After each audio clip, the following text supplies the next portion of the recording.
Hi everyone, I'm Gemma, the owner of Gemma Redmond Vintage, and I'm here today to share with you the recent additions to my online collection. All of these pieces will be being added to the website from next week, but if there's any more details you'd like to find out about any of them, please feel free to get in touch and I can provide you with further details and images. You're also welcome to make a purchase if you would like to do so as well. I have a selection of 8 items today. We've got pieces ranging from the turn of the 20th century right through to the 1990s. So let's get started. I'm joining you today from a very chilly Lancashire in the UK, so hopefully these will warm you all up a little bit. That we've got quite a lot of warm colours, golds and yellows today as well. So let's begin by sharing with you what I'm wearing on my blazer first of all. So I'll begin, I think, with this rather special brooch here.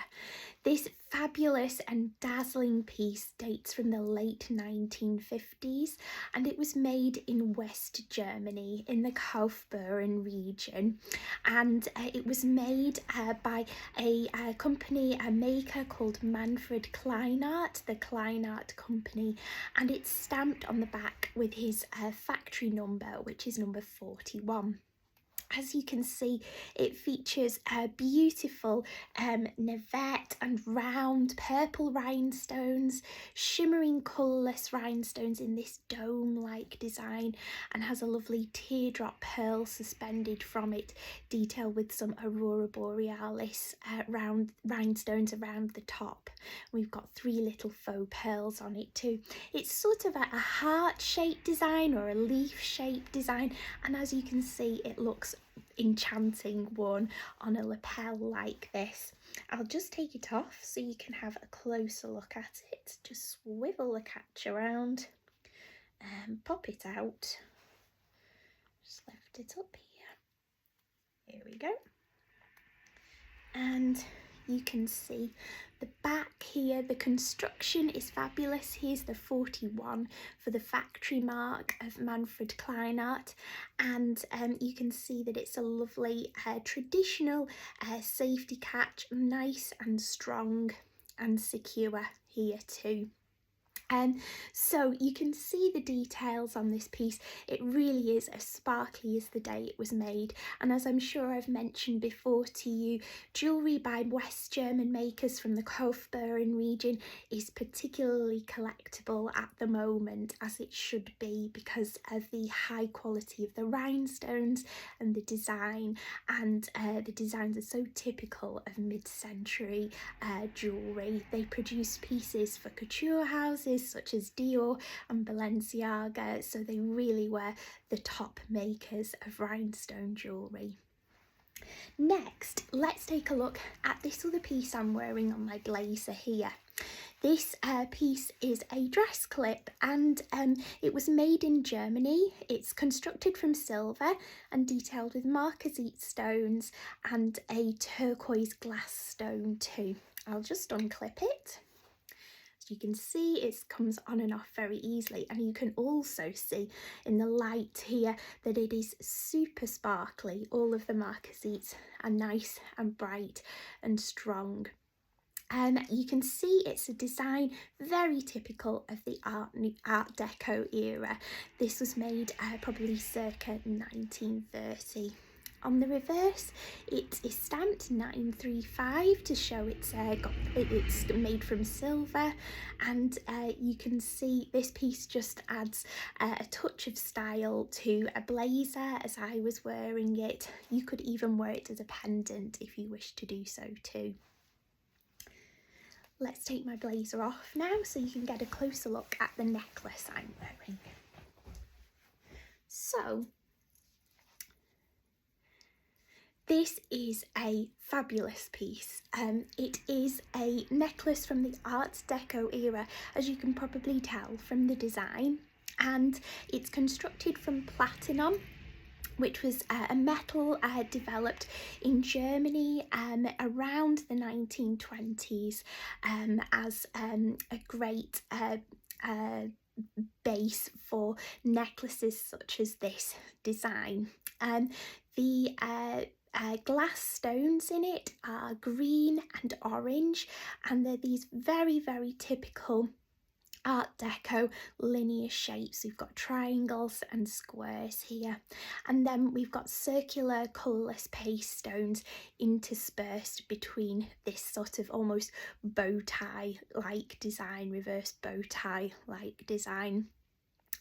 It's a really unusual combination of colours and shapes that I haven't really seen in these Art Deco platinum necklaces before. All the stones are in open back settings, so the light shines through them really beautifully too. I'll just take it off so you can see that this design goes right the way around the piece. There we go. You can see it fastens with a boat ring too, and it's nice and easy to take on and off. It's in perfect condition. There are no chips to any of the stones, which is quite unusual in pieces of this age and design.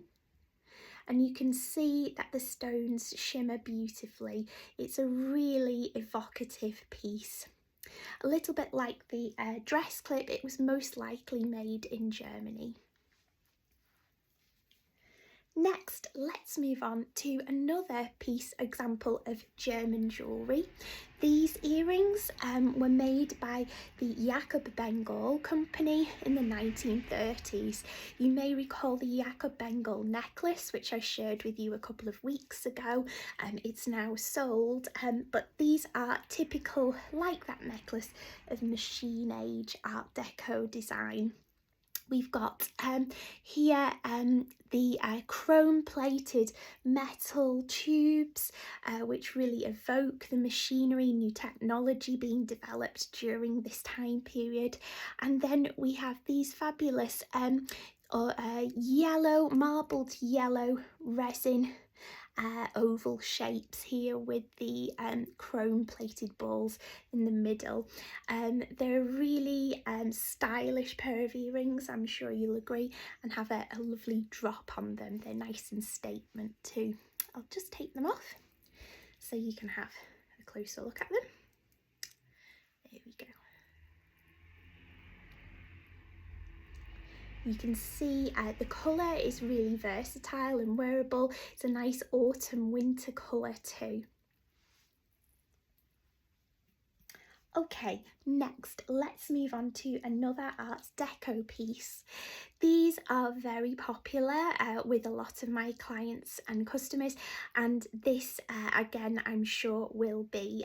This is a celluloid arm bangle dating from the 1920s, featuring a snake design. The snake is carved with scales along some of its length here, and then it has a lovely depiction of a face here. We've got some eyes there too. You can see that it's quite a wide fit. That's because it's intended to be worn up the arm. It was intended to be worn around the top here with the new design of sleeveless dresses, which were very much in fashion during the 1920s and 1930s. I've worn it, I've got it right up here. So that was how it's intended to be worn. However, if you have a wider wrist, you can wear it further down or just have it loose. It's entirely up to you. These are very collectible and a fabulous design of early plastic jewellery. This is constructed from celluloid. Okay, let's move on now to a fabulous piece.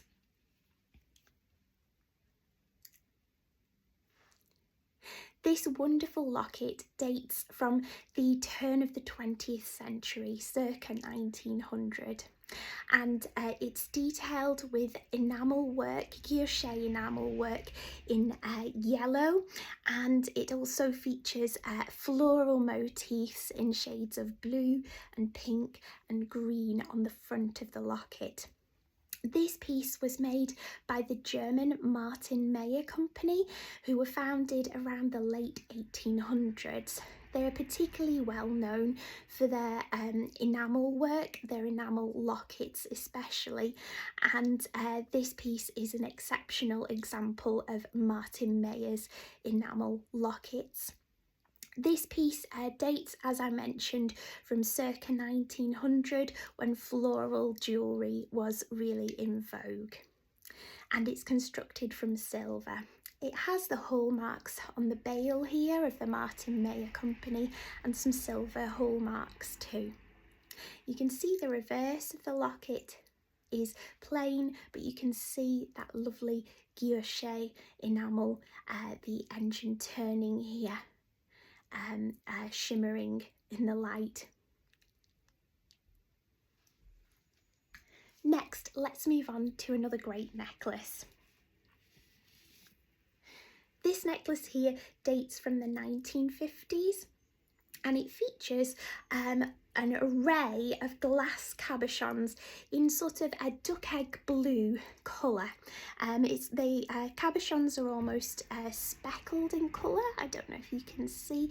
We've got turquoises, dark blues and pale blues, etc. So you can really see the depth of different colours along the piece. I'll just put it on for you so you get an idea of the length. This fastens with a fold over clasp and has a safety chain too. It's a real sign of quality if a piece has a safety chain. As you can see, for those of you in the know, this piece bears quite a similarity to pieces created by Henkel and Grosset, the German company, for the House of Dior in the 1950s. It is unsigned, but it really has that feel and look. So you can see the duck egg blue colour here, and it really works nicely with the cream top that I'm wearing. You can see here it won against the skin too. That looks really pretty as well. So this piece dates from the 1950s, and yes, all the cabochons are glass and claw set. Finally, let's move on to a pair of statement earrings. These earrings date from probably the late 1990s, early 2000s, and they were made by an Iranian designer who is based in New York and still working today. The name is Iraj Moni or Mwani. I'm never quite great at the pronunciation of the name. However, his work is very, very sought after and beautifully constructed. Everything is handmade. These earrings feature a gold-plated bow motif set with rhinestones, and then beneath it we have two natural uncut aquamarine crystals. You can see these are shimmering really beautifully. They are all, these are clip-ons, as you can see, and the construction is fabulous. The reverse of each earring is signed just here. So I'll clip them in so you get a closer idea of how they look worn.